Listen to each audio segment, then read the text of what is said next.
अंतरराष्ट्रीय युवा विद्वान, जैन दर्शन में यूनिवर्सिटी टॉप व गोल्ड मेडलिस्ट, जैन सिद्धांत एवं न्याय विषयों को सरलता से समझाने वाले, यूएसए, इंग्लैंड, ऑस्ट्रेलिया आदि अनेक देशों में जैन धर्म की महती प्रभावना करने वाले, पंडित टोडरमल पुरस्कार, युवा विद्वत रत्न आदि अनेक पुरस्कारों से सम्मानित मूर्धन्य विद्वान डॉक्टर संजीव कुमार गोधा जयपुर द्वारा जानिए धर्म का मर्म। इस कार्यक्रम के प्रायोजक हैं श्रीमान अश्वनी जैन, श्रीमती श्री जैन, कुमारी अनिका जैन, दिल्ली निवासी, जयपुर प्रवासी।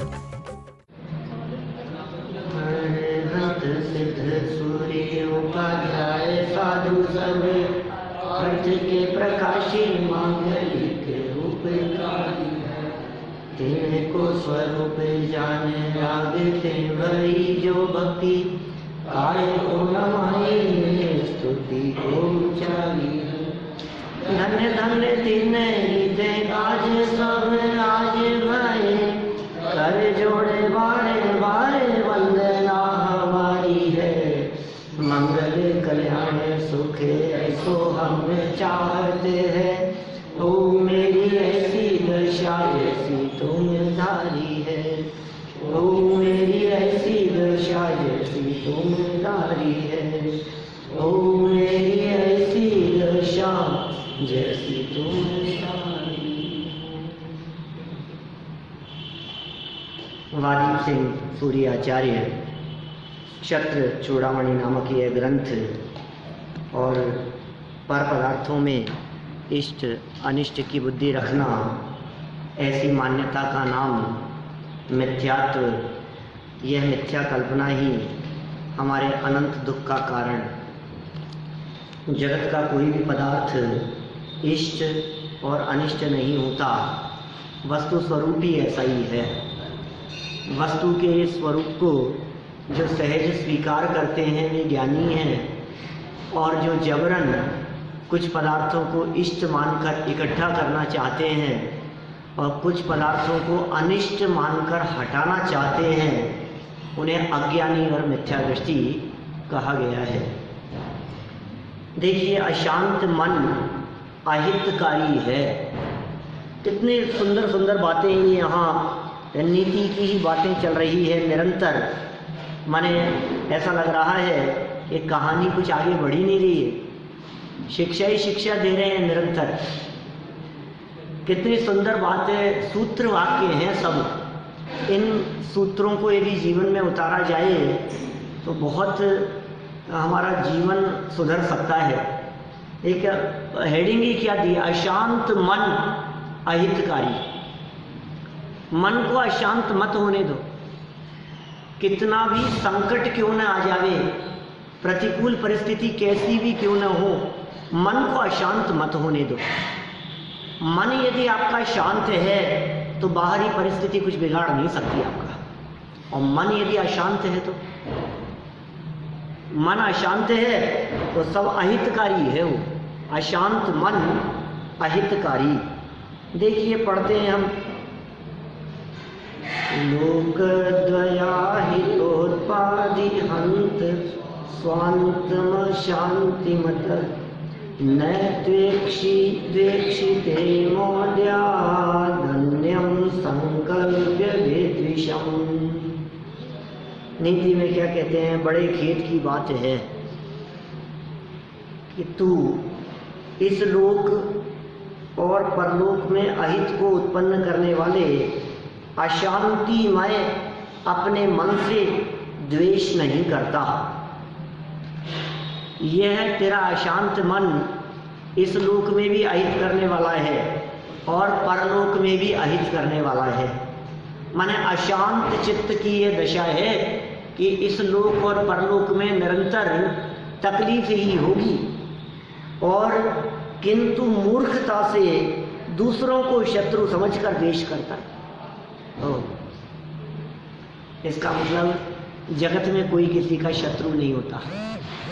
क्या बात कर रहे हो साहब? रावण शत्रु नहीं था क्या रामचंद्र जी का? रामचंद्र जी शत्रु नहीं थे क्या रावण के? नारायण और प्रतिनारायण में तो परस्पर वैर देखा जाता है। सर्प और नेवला एक दूसरे के दुश्मन है या नहीं? चूहा और बिल्ली या बिल्ली और कुत्ता ये आपस में दुश्मन है या नहीं है? हिरणों के दुश्मन क्या शेर नहीं दिखाई देते हैं? लगता है ना दुश्मन है। यहाँ ये कह रहे हैं जगत में कोई किसी का दुश्मन नहीं होता, तेरा अशांत चित्त ही तेरा शत्रु है। इसलिए बाहरी शत्रुओं को तू देखकर उनके प्रति द्वेष करता है। दूसरे लोग तुझे शत्रु नजर आते हैं, अरे अंदर में तेरे पाप कर्म का उदय हो तो वही व्यक्ति जो मित्र दिखाई देता था वही शत्रु के रूप में सामने खड़ा हो जाएगा। और उदय इधर बदलता है और रिफ्लेक्शन बाहर में दिखता है। ये उदय तो यहाँ बदला, पुण्य का उदय तो यहाँ आया, और सामने वाला व्यक्ति जो दुश्मन था वो तुम्हारा मित्र होता हुआ दिखाई देता है। इसका असर वहां दिखता है। तो आपको शत्रुता मिटाने के लिए वहां नहीं मिटाना है कुछ भी, इधर बदलेगा तो उधर बदल जाएगा।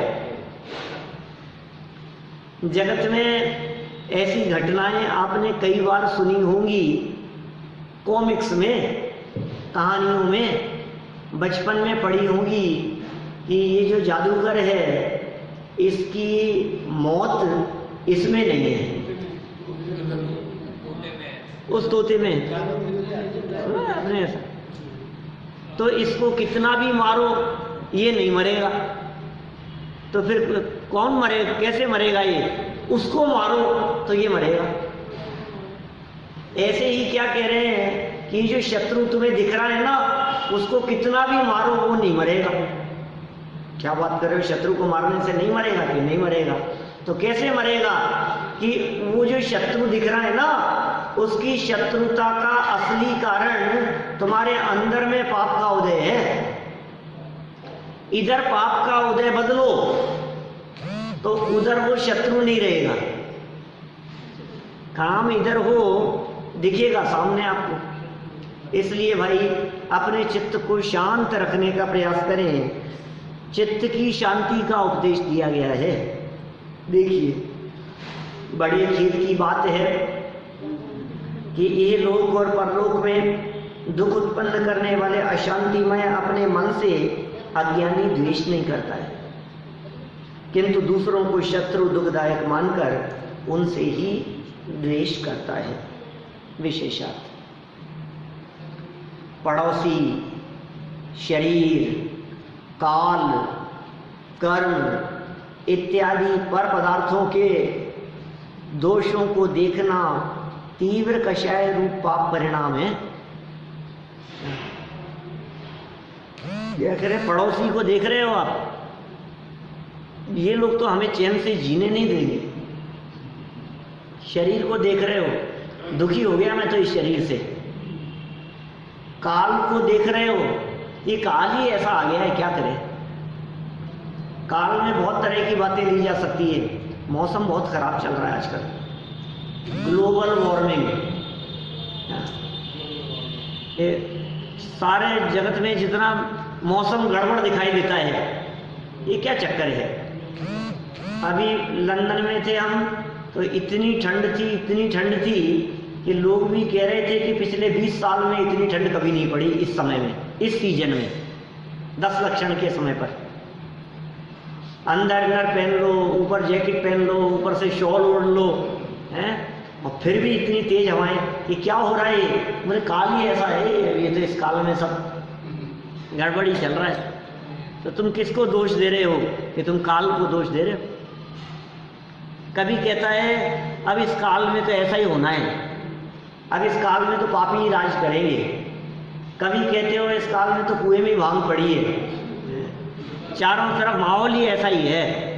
तो ये तुम दोष किसको दे रहे हो। पर पदार्थों के दोषों को देखना ये तीव्र कषाय है, ये पाप का परिणाम है। ऐसे कषाई जीव को धर्म समझने के लिए भी पात्र नहीं है। ऐसे कषाई जीव जिनका नेचर दूसरों के ऊपर दोषारोपण करने का ही दिखाई देता है। अपने दोषों को देखना मंद कषाय रूप पुण्य परिणाम है। मंद कषाई जीव ही धर्म प्रकट करने के लिए पात्र है। मंदकशायी जी, जैसे स्वर्ण की परीक्षा के लिए कसौटी आवश्यक है, वैसे ही अपनी पर्याय के गुण दोषों को जानने के लिए अरहंत भगवान और निज शुद्धात्मा का ज्ञान आवश्यक है। एक अनंत भगवान को देखो, एक अपने शुद्धात्मा को देखो। जो निज शुद्धात्मा के यथार्थ ज्ञान के साथ वर्तमान कालीन पर्यायगत दोषों को जानकर निज शुद्धात्मा का आश्रय करके अपने दोषों को निकालता है, वह पर्याय में परमात्मा बनता ही है। अरहंतों को देखो और अपने को देखो, उनकी शुद्धता को देखो और फिर अपनी अशुद्धता को देखो। वो शुद्ध क्यों हो गए हैं कि उन्होंने अशुद्धता को निकाल दिया है, और जिस अशुद्धता को उन्होंने निकाला है वैसी ही अशुद्धता मेरे में भी है। जो जीव ऐसा विचार कर अपनी अशुद्धता को निकाल देता है, वह पर्याय में ही परमात्मा बन जाता है। अपने दोष देखना ही मुक्ति का उपाय है। कभी कहते हैं निर्दोष देखना मुक्ति का उपाय है। क्या पारस जी? कभी कहते हैं निर्दोष देखो, ये मुक्ति का उपाय है, और ये नीतिकार कह रहे हैं दोष देखो, ये मुक्ति का उपाय है। समय सार आदि ग्रंथ हमें निर्दोष दिखाते हैं, तो गोमट सार आदि ग्रंथ हमारे को हमारे दोष दिखाते हैं। क्या अनेकांत है ना? निर्दोष देखेंगे तो दोष मिट जाएंगे। निर्दोष देखेंगे तो दोष मिट जाएंगे, लेकिन दोषों की स्वीकृति तो हो पहले, तब तो निर्दोष देखने के लिए प्रयास करेगा। क्या जो व्यक्ति पहले ये कहता है मेरी कोई गलती नहीं है, मेरे में कोई दोष ही नहीं है, बोलो उसका वो दोष सुधरेगा क्या? किसी व्यक्ति को छोटे मोटे जेब काटते हुए देखा, हेरा फेरी करते हुए देखा, अब उसको कहा कि भैया ये गलत काम है, ये अच्छा काम नहीं है, चोरी है ये, अच्छा यार गजब ही कर रहे हो आप, ये तो मेरा हुनर है, क्या ये तो मेरी कला है, ये तो सीखा है मैंने, हर किसी के बस की बात नहीं है। और मुझे चोर कह रहे हो? चोर तो वो लोग हैं, कौन? जो करोड़ों का घोटाला करते हैं, बैंकों से लेते हैं, चुकाते नहीं हैं, वो लोग हैं बेईमान। तो मैं कोई चोर मोर नहीं हूँ, मेहनत करता हूँ, सुबह निकलता हूँ और शाम तक कुछ हासिल हो पाता है। बोलो अब उसकी ये गलत आदत कब छूटेगी? बोलो पारस। दोष देखेगा। दोष दिखेगा। कौन दिखा रहा है दोष हमारे को यहाँ शास्त्रों में? घूमट सार दिखा रहा है, घूमट सार जीव कांड दिखा रहा है। प्रथमानुयोग हमें दोष देखना सिखा रहे हैं, चरणानुयोग हमारी गलतियां दिखा रहा है। चरणानुयोग ये कहता है ये आचरण ठीक नहीं है, ये योग्य नहीं है, ये खाना मत, जीवों की हिंसा हो रही है, तेरे हृदय में करुणा का भाव नहीं है, इसलिए तुझे आलू खाने का भाव आता है। तो दोषों को दिखाकर उन्हें सुधारने की बात करता है। माने ये जो सुधरने की चर्चा है, ये सुधरेगा कैसे? कि जब अपनी गलती को देखेगा तो सुधरेगा, ये सुधरने का उपाय है। हमारे दोष क्या है? राग द्वेष में ये बता रहे हैं यहाँ, देखो अपने दोष देखना ही मुक्ति का उपाय है। हेडिंग दी है ऐसी। अब दोष क्या है और मुक्ति का उपाय किस तरह का है वो बता रहे हैं। देखो एक और बात, अभी यहाँ तो दोष देखने की बात कर रहे हैं, लेकिन जिनागम में ही चाहे समय सार ग्रंथ हो, चाहे योग सार ग्रंथ हो, चाहे नियम सार ग्रंथ हो, ऐसे आध्यात्मिक ग्रंथों में, परमात्मा प्रकाश आदि ग्रंथों में, उसमें हमारे को निर्दोष देखने की कला सिखाई है। आप निर्दोष देखो, दोष मत देखो अपने। क्योंकि क्या होता है, जब ये जीव दोष देखता है तो ये सोचता है कि मैं तो दोषी हूं, फिर ये समझता है ये तो मेरा स्वरूप ही हो गया, डिप्रेशन में आ जाता है। वो कहता है ये मैं तो हूं ही ऐसा ही, अब मैं तो चोर ही हूं, मेरा तो ऐसा ही स्वरूप है, मैं तो रागी हूं। तो बोले तू रागी नहीं है, तू तो वीतरागी स्वभाव वाला है, स्वभाव से वीतरागी है, तेरे स्वभाव में राग का प्रवेश नहीं है। एक बार तू अपने उस वीतरागी स्वभाव को देख तो ये जो राग उत्पन्न हो रहा है यह राग छूट जाएगा।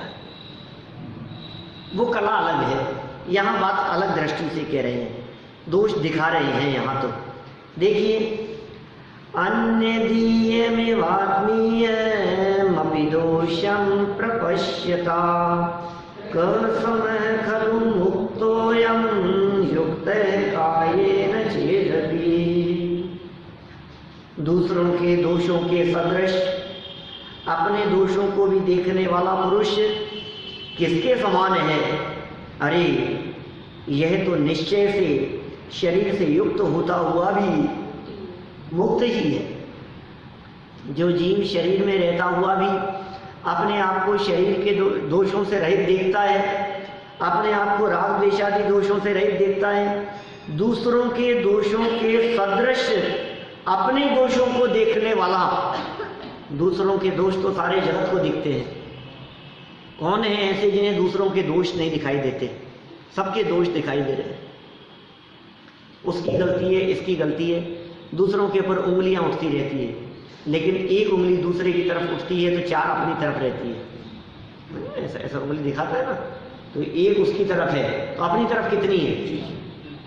3 भी हो सकती है। अंगूठे को मत गिनो आप, तो एक उसकी तरफ है तो 3 अपनी तरफ है। आपने उसको यदि एक उंगली दिखाई है, उसकी गलती दिखाई है, तो 3 दोष अपने भी देखो। एक गलती सामने वाले की तो 3 गलतियां अपनी। तो जो व्यक्ति दूसरे की गलती देखता हुआ अपनी गलतियां भी देखता है, वह व्यक्ति शरीर में रहता हुआ भी शरीर से रहित मानो मुक्त ही है, ऐसा कह रहे हैं। जब ठंड गर्मी लगती है, भूख प्यास लगती है, तो शरीर के दोष देखे उससे। हाँ, शरीर के दोष दिखे, सर्दी गर्मी आदि की क्या बात कर रहे हैं? तो राग द्वेष दोषों की बात है, अपनी कमियां की बात है। अरे दुनिया में कितनी कमियां हैं, पैसा कमाने के लिए दौड़ना भी अपनी कमियां हैं। आपको दूसरा व्यक्ति कंजूस दिखाई देता है, 2 पैसे खर्च नहीं किए उसने, आप अपने आप को भी देखो, ये परिस्थितियों वश कंजूसी और उदारता दिखती है। दुनिया में कोई व्यक्ति कंजूस नहीं होता और दुनिया में कोई व्यक्ति परम उदार नहीं होता।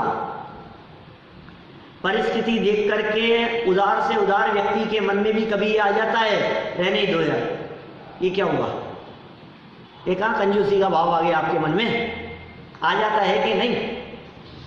दिल खोल करके हजारों रुपए किसी भी दुकान पर जाकर के खर्च कर देने वाले के मन में भी जब कभी रिक्शे वाला 60 रुपए मांगता है तो जबान से निकल जाता है कि 50 नहीं लेगा क्या? तो अभी तो तू इतना उदार था, तेरे हृदय में कंजूसी नहीं दिख रही थी। तू तो जब अपने दोस्तों के साथ में कहीं शोरूम पे खड़ा था तो तू तो ये दिखा रहा था कि अपने कोई फर्क नहीं पड़ता यार, 10-5 हज़ार में क्या फर्क पड़ता है, तेरे कोई फर्क नहीं पड़ता, इतनी उदारता दिखा रहा था। अब सब्जी वाले ने जब कहा कि 55 रुपए किलो हैं तो आपने कहा 50 नहीं दोगे? अब 5 रुपए में तुम्हारे वाक्यों में क्या झलक रहा है? क्या वो कंजूसी नहीं है? जब नारियल पानी वाले ने कहा कि भाई समझ लो 120 रुपए लगेंगे 4, 5 रुपए में छोड़ के आगे बढ़ जाता है, आगे वाली दुकान पर चला जाता है। ये क्या हुआ? ये मैं अच्छे उदार लोगों की बात कर रहा हूं आपके बीच में। आप किसी एक व्यक्ति को तो कंजूस घोषित कर रहे हैं कि ये कंजूस है, इससे पैसा खर्च नहीं होता, उससे भी होता है। जैसे आप कंजूस कह रहे हैं ना, ऐसा नहीं है कि वो पैसा खर्च नहीं करता, वो भी करता है। और जैसे आप उदार कह रहे हैं, वो भी हाथ को रोक लेता है। अरे सामने पैसे का खर्च होना और नहीं होना तेरे बस की बात नहीं है क्या? मैं कंजूसी के परिणामों की बात नहीं कह रहा, लेकिन फिर भी यदि आपको ऐसा भाव आया है कि 55 का 50 में नहीं दे रहा तो मैं आगे बढ़ जाऊं क्या, तो वो जो सब्जी वाला है ना, उसको भी 5 रुपए ज्यादा कमाने का योग नहीं है। अकेले इधर ही नहीं है कंजूसी का परिणाम, उसका भी 5 रुपए ज्यादा कमाने का योग नहीं है। पैसे यहां से निकल करके उसकी जेब तक पहुंचने का क्षेत्र से क्षेत्रांतर रूप परिणमन होने की उन परमाणुओं की योग्यता भी नहीं है। एक कार्य होने में अनेक कारण मिलते हैं। ऐसा कई बार देखा है हमने कि एक बस में बहुत सारी सवारियां बैठी, पहले टेम्पो चला करते थे क्या, और इतने में कोई पीछे से एक टेम्पो आकर के थोड़ा आगे खड़ा हुआ तो सब सवारियां इधर से उतर करके उसमें चढ़ गई, क्या वो पहले जाएगा। ये क्या हुआ? अभी अभी इसकी उसमें जो इतने सवारियां बैठी है, ये जो बैठी थी इसको लग रहा था कि आज तो शुरू से इतना भर गया, और ये 1 मिनट में सोच ही रहा था, इतने में सब उतर करके आगे वाले में जाकर के बैठ गए। समय बदलने में समय नहीं लगता। देखिए, इस जगत में दूसरों के दोषों के समान, इसका मतलब दूसरे तो दोषी हैं ही जगत में, उनके समान अपने दोषों को देखने वाला महापुरुष किसके समान है? क्या कह समय है? किसके समान है? तो कहा, अरे वास्तव में विचार किया जाए तो वह मनुष्य तो शरीर सहित होने पर भी सिद्ध है।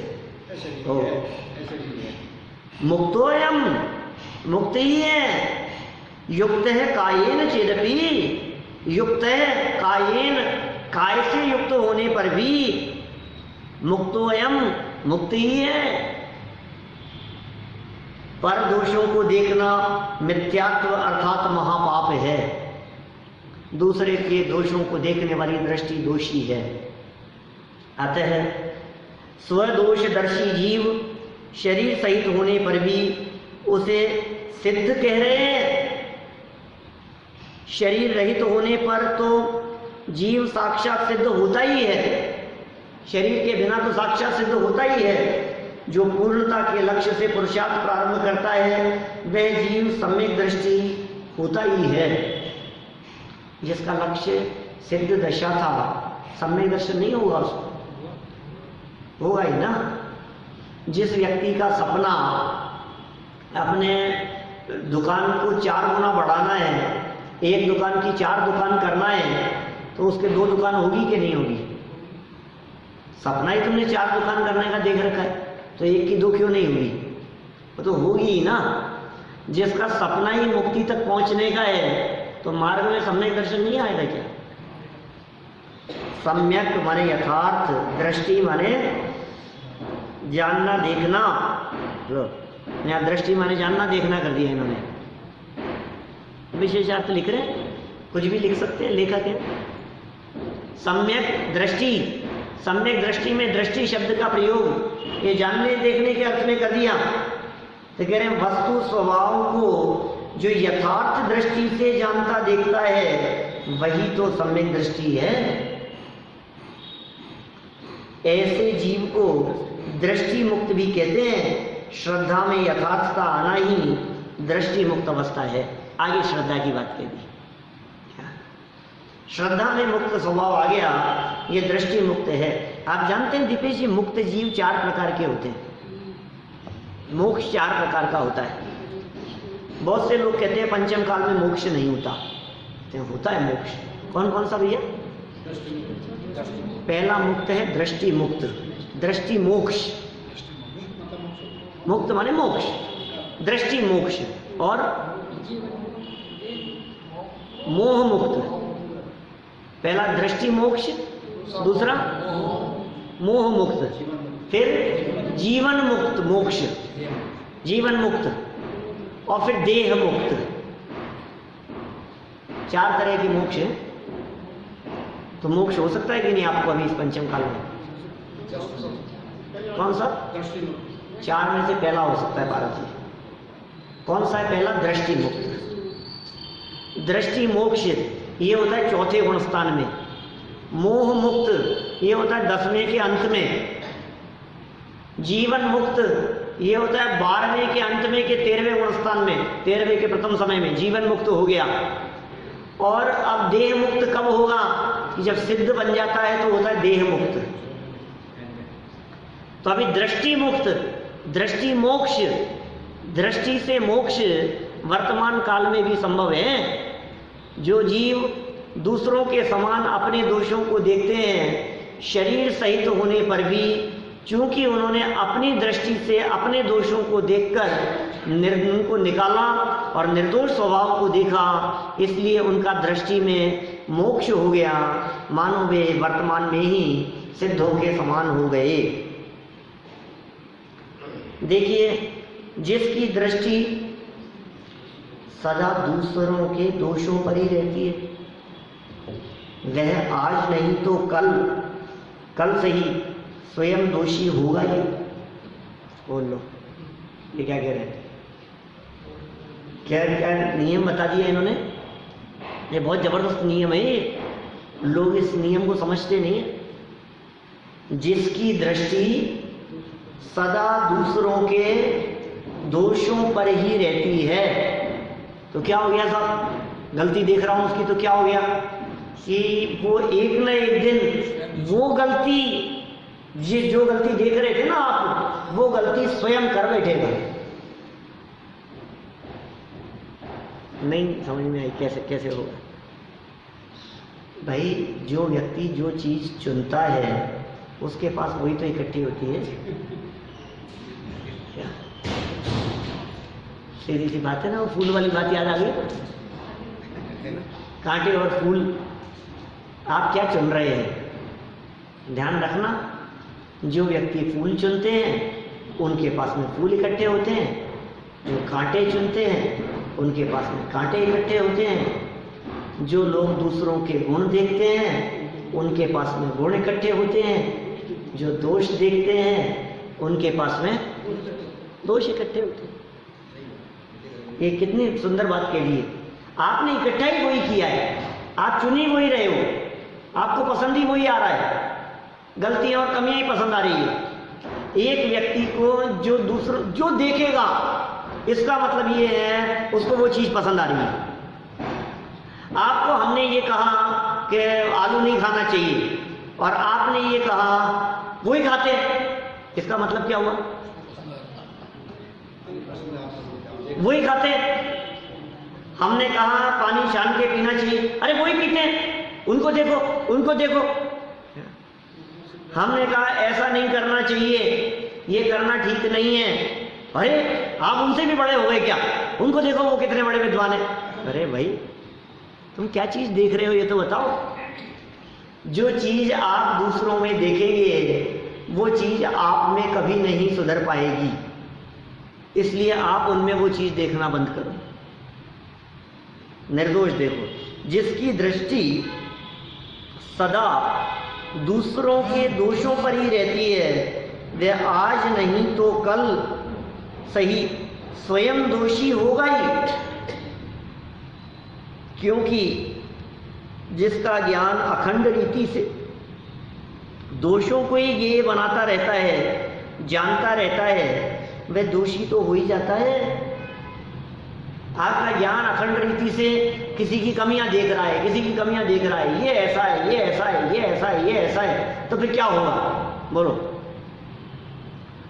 माने यदि आपका बालक आपको बात बात में ये कहता है कि मेरा दोस्त ही ऐसा ही, उसके तो और कम नंबर आते हैं, उसके तो ऐसा होता है, वो तो उसके साथ ही ऐसा हो गया था, उसकी तो इसका मतलब ये है कि तेरे को वो गलती नहीं दिख रही है, तो इसमें क्या है? उसका ही हो गया तो मेरे साथ हो जाए तो क्या हो गया?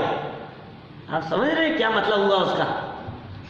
इसका मतलब वो दोष आप में आने वाले हैं। इसलिए देखो, अब इसको उल्टा लगाओ, दोषों की जगह गुणों पर लगाओ। जिसके 100 में से 80 मार्क्स आए और उस बच्चे ने ये कहा उसके 90 आए हैं, वो दुखी हो रहा है, उसके तो 90 आए, मेरे 80 रह गए, इसका मतलब क्या होगा?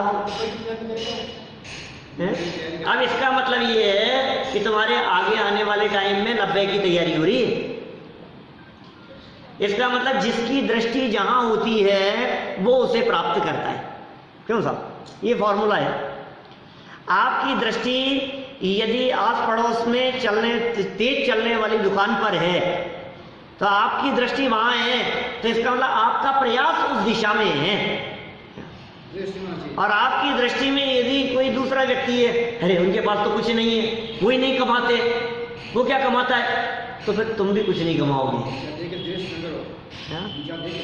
मैं द्वेष आदि की बात नहीं कर रहा, मैं तो यहाँ आचार्य द्वारा लिखी गई इस पंक्ति को समझाने का प्रयास कर रहा हूँ। जिसकी दृष्टि निरंतर दोषों पर रहती है, इसका मतलब वो दोष उसमें आने वाले हैं। जिसकी दृष्टि कमियों पर रहती है, इसका मतलब वो कमी उसमें आने वाली है। और जिसकी दृष्टि जिसके गुणों पर रहती है, इसका मतलब वो गुण उसमें आने वाले हैं। उमा स्वामी आचार्य कहते हैं, वंदे तद्गुण लब्धये मोक्ष मार्गस्य नेतारं वेतारं कर्म भूभृतां ज्ञातारं विश्व तत्त्वानां वंदे तद्गुण लब्धये। मुझे पसंद आ गए, अब क्या होगा? भगवान बनने वाला है थोड़े दिन में। तुझे वीतराग का सर्वज्ञता हितोपदेशिता पसंद आ गई है ना, इसका मतलब ये है कि तू वीतरागी सर्वज्ञ और हितोपदेशी बनने वाला है। आपको ईमानदारी पसंद आती है कि बेईमानी पसंद आती है? वही निकल गया बिना टिकट। क्या आपको यदि ये पसंद आती है तो आप उस दिशा में जाने वाले हैं। और आपको यदि गोपाल दास जी बरैया जैसी ईमानदारी पसंद आती है कि नहीं, ट्रेन में सफर करते हुए भी यदि बच्चा 3 साल का हो गया, आज बर्थडे है उसकी, तो पहुंचने के बाद टिकट खरीद लिया। आपको यदि ईमानदारी पसंद आती है तो आप में ईमानदारी की वृद्धि होगी। आपको बेईमानी पसंद आती है तो आप में बेईमानी की वृद्धि होगी। आपको क्या पसंद आ रहा है? उसने बचा लिए टैक्स, उसने क्या हेरा फेरी कर ली, वो देखो कितनी मिलावट कर रहा है, मैं तो थोड़ी सी कर रहा हूँ अभी। वो कितनी मिलावट कर रहा है।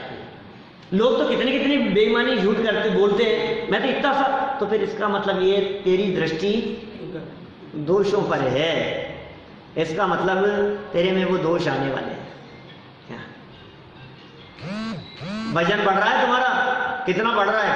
मेरा काहे को बढ़ रहा है? उनका देखो, उनका तो कितना है, तो इसका मतलब तेरा कभी कम नहीं होगा। क्या तुम कितने कमजोर हो रहे हो, कुछ खाते क्यों नहीं हो? अरे मैं तो क्या कमजोर हूँ, उसको देखो वो मेरे से भी ज्यादा कमजोर है। तो इसका मतलब तो कभी अच्छा खा पी करके तंदुरुस्त होने का प्रयास नहीं करेगा। सारी चीजों में सब जगह पर लागू होगी ये बात। कपड़े देखो तुम्हारे कितने गंदे हैं, अरे मेरे तो कुछ गंदे नहीं है, उसके देखो वो खेलता है तो वो तो पूरे सड़ा लेता है। तो इसका मतलब तेरी दृष्टि उधर क्यों जा रही है? जो साफ रहते हैं उधर तेरी दृष्टि क्यों नहीं जाती है? जो गुण वाले हैं उनकी तरफ तेरी दृष्टि क्यों नहीं जाती है? जो संपन्न हैं, जो ईमानदार हैं, जो न्याय नीति पर चलते हैं, उनकी तरफ तेरी दृष्टि क्यों नहीं जाती है? उन्होंने अपना काम कराने के लिए 25,000 दिए थे, मैंने तो 5,000 ही दिए। अरे जो रिश्वत नहीं देते हैं उनकी तरफ तेरी दृष्टि क्यों नहीं जाती है? ये कह रहे हैं भाई साहब, आपकी दृष्टि जहां होगी आप वैसे बन जाएंगे। आपकी दृष्टि परमात्मा पर होगी, आप परमात्मा बन जाएंगे। आपकी दृष्टि शुद्ध स्वभाव पर होगी, आप वर्तमान पर्याय में शुद्ध हो जाएंगे। जैसी दृष्टि जाकी जैसी भावना, सो तैसो फल पाए।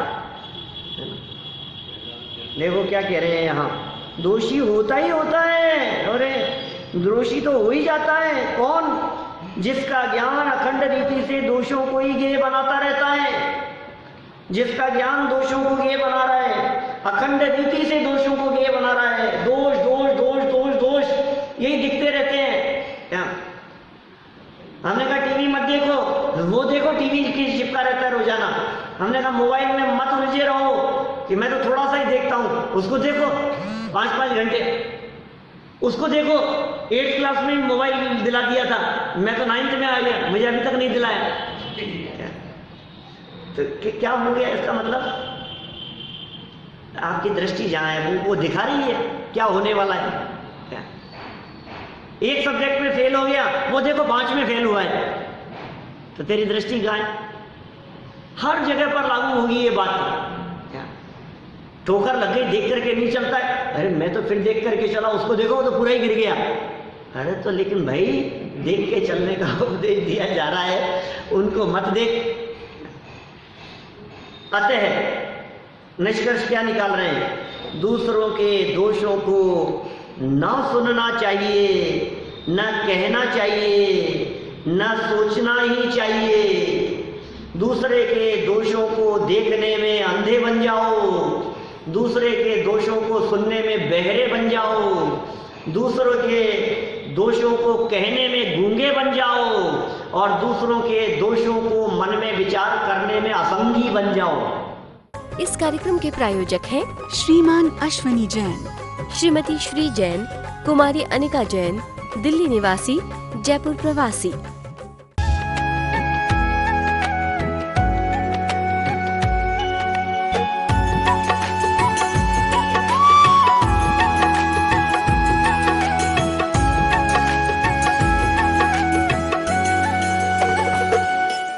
अंतरराष्ट्रीय युवा विद्वान, जैन दर्शन में यूनिवर्सिटी टॉप व गोल्ड मेडलिस्ट, जैन सिद्धांत एवं न्याय विषयों को सरलता से समझाने वाले, यूएसए, इंग्लैंड, ऑस्ट्रेलिया आदि अनेक देशों में जैन धर्म की महती प्रभावना करने वाले, पंडित टोडरमल पुरस्कार, युवा विद्वत रत्न आदि अनेक पुरस्कारों से सम्मानित मूर्धन्य विद्वान डॉक्टर संजीव कुमार गोधा, जयपुर द्वारा जानिए धर्म का मर्म।